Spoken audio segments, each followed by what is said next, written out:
Assalamualaikum warahmatullahi wabarakatuh. Alhamdulillahilladzi hadana lihada wa ma kunna linahtadiya laula an hadana Allah. Asyhadu an la ilaha illallah wa asyhadu anna Muhammadar Rasulullah. Allahumma shalli ala sayyidina Muhammad wa ala ali sayyidina Muhammad. Pertama, mari kita mengucapkan rasa puji syukur kehadiran Allah Subhanahu wa taala, yang mana di bulan yang penuh rahmat, penuh berkah, penuh kemuliaan, penuh maghfirah ini kita telah disampaikannya untuk menikmati ibadah di bulan suci Ramadan, diberikan kesehatan, diberikan kekuatan dalam menjalankan ibadah. Summa salatu wassalam Allahumma salli ala sayyidina Muhammad wa ala ali sayyidina Muhammad.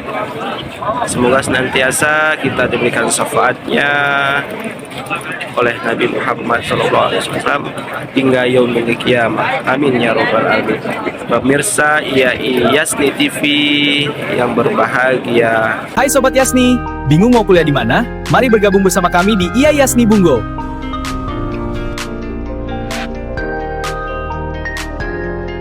Pilih jalurmu. Ada Fakultas Tarbiyah dengan Prodi PIAUD, PGMI, PAI, dan Tadris IPA. Suka dunia bisnis? Gabung di Fakultas Ekonomi dan Bisnis Islam, Prodi Ekonomi Syariah, dan Perbankan Syariah. Atau mau asah bakat bicaramu? Gabung di Fakultas Dakwah dan Komunikasi Islam, ada Prodi Komunikasi dan Penyiaran Islam. Selesai S1 ingin lanjut? Iya, mau lanjut S2 PAI. Di IAI Yasni sudah tersedia program Magister S2 PAI. Tunggu apa lagi? Jadi bagian dari kami sekarang juga. IAI Yasni Bungo, Kampus unggul berkarakter Islami. Pada kesempatan ini saya ingin menyampaikan pesan mengenai nuzulul Quran, bahwa nuzulul Quran suatu peristiwa yang luar biasa. Peristiwa itu hadir, peristiwa itu ada di dalam bulan suci Ramadan, yang mana di dalam Al-Quran telah dijelaskan.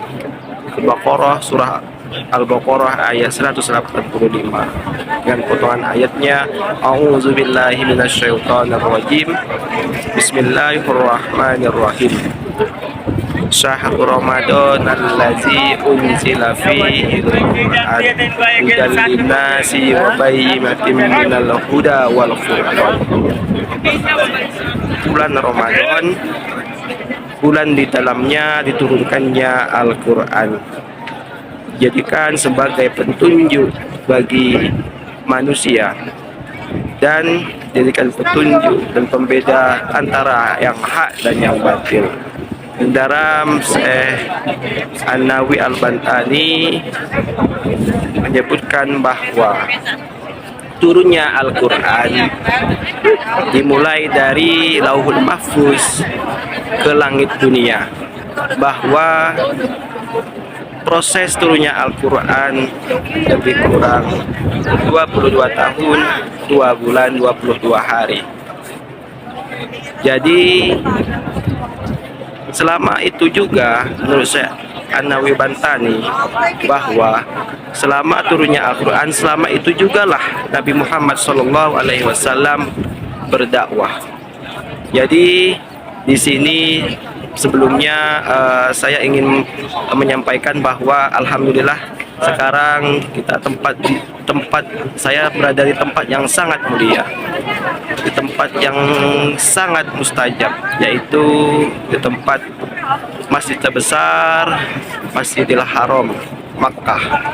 Saya berdoa kepada pemirsa, saya berdoa kepada siapa saja yang melihat video ini, yang menonton video ini. Saya doakan semoga selalu dalam lindungan Allah, diberikan kesehatan, kekuatan, keimanan, dan keislaman. Dan tentunya saya berdoa kepada pemirsa, khususnya Bapak Rektor Institut Agama Islam Yasni Bungo atau Universitas Islam Yasni Bungo, semoga selalu diberikan kesehatan sekeluarga dan para wakil rektor 1, 2, dan 3, dan seluruh pengelola dan para dosen Universitas Islam Yasni Bungo.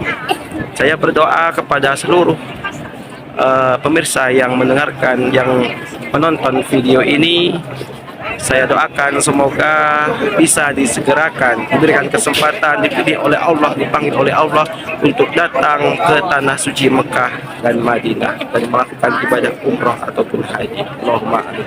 Saya lanjutkan kembali mengenai tentang nuzulul Quran. Pemirsa Iya Seni Bungo yang berbahagia, bahwa yang disebutkan tadi oleh Syekh An-Nawawi Bantani bahwa proses turunnya Al-Quran itu sama dengan proses Nabi Muhammad SAW berdakwah, sehingga proses itu juga lah akan memunculkannya beberapa hikmah dari turunnya Al-Quran. Adapun hikmah dari turunnya Al-Quran, yang pertama, Al-Quran dijadikan sebagai pedoman hidup, sebagai panutan manusia. Kalau tanpa pedoman hidup, tanpa ada petunjuk arah, tentu tidak tahu arah kemana akan tujuan berakhirnya. Maka dengan adanya Al-Quran, dengan diturunnya Al-Quran, sehingga dapat terarah hidupnya, yaitu berharap ridha Allah, bahagia di dunia dan akhirat. Selanjutnya, hikmah dari turunnya Al-Quran yang kedua, yaitu dapat meningkatkan keimanan dan ketakwaan kita kepada Allah Subhanahu wa Ta'ala. Dengan apa caranya? Dengan membaca Al-Quran. Setelah membaca Al-Quran, memahami makna dari ayat Al-Quran. Setelah itu bisa mengamalkan Al-Quran, dan lebih bagus lagi bisa mengajarkannya Al-Quran, seperti halnya dalam hadis, man ta'allama Al-Quran wa 'allamahu, barang siapa yang belajar Al-Quran dan mengajarkannya. Pemirsa Iya Seni yang berbahagia, kemudian hikmah dari nuzulul Quran yang ketiga, yaitu akan mendapat ketenangan hati dan jiwa. Dengan cara apa juga? Membaca Al-Quran, mengamalkan Al-Quran. Kalau kita hati sedang gelisah, kalau kita hati sedang tidak tenang, cobalah kita baca pedoman kita, yaitu Al-Quran. Selanjutnya, hikmah dari nuzulul Quran bagi kita tentu menambah, bukan hanya menambah, sangat dijadikan sebagai literasi ilmu pengetahuan, bahwa Al-Quran ini adalah sumber dari semua ilmu. Karena ilmu dari apapun, ilmu sains, ilmu agama, ilmu umum, bersumber dari Al-Quran. Tergantung kita mau mempelajarinya atau tidak.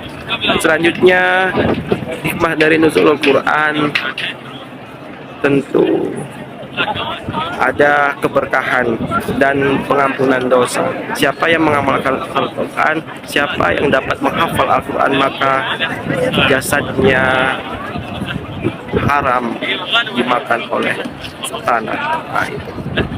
Dan selanjutnya, Al-Quran juga bisa menjadikan pembentukan karakter manusia. Maka dari itu, dengan Al-Quran, insya Allah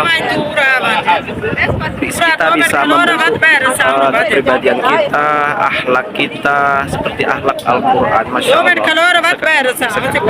Sekali lagi saya mendoakan kepada pemirsa Iya Seni TV yang berbahagia yang dimuliakan oleh Allah.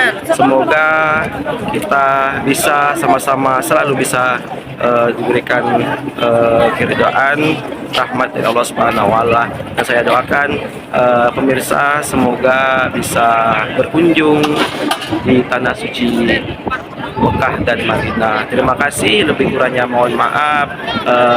Wassalamualaikum warahmatullahi wabarakatuh.